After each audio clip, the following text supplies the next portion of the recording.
Let me do Government 101, because you started it right there.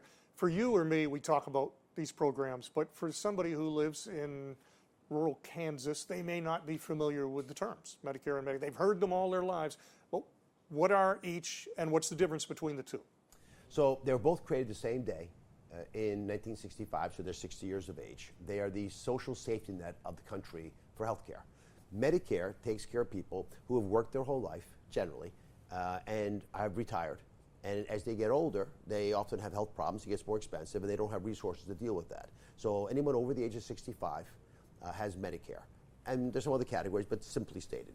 Medicaid is to aid people who are down in their luck, haven't been able to put away some resources, financial resources. And for that reason, and when they get ill, they still have to get health care, so someone's got to help out. So Medicaid is our national effort to help them. That's the population that I think Hubert Humphrey describes so beautifully in a placard that adorns the wall as you walk into our building, the Hubert Humphrey building, which is right across from the Capitol. And he wrote that it's the moral test of an obligation of government to take care of those at the dawn of life, so the children, those at the twilight of life, twilight of course being the older folks, and those who are living in the shadows. That haunting metaphor is important, because when people are in the shadows, substance use disorder, mental health issues, just down in their luck, whatever it might be, they need help as well. And all great people take care of their most vulnerable. We're a great nation. We're going to do that.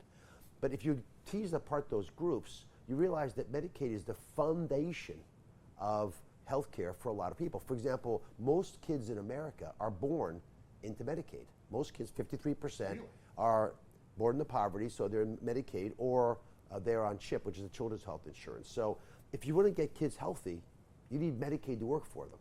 And these are programs that we use now to pay the bills. I would argue, and the president strongly feels, that we can incentivize wiser use of the money if we're thoughtful in how we allocate resources.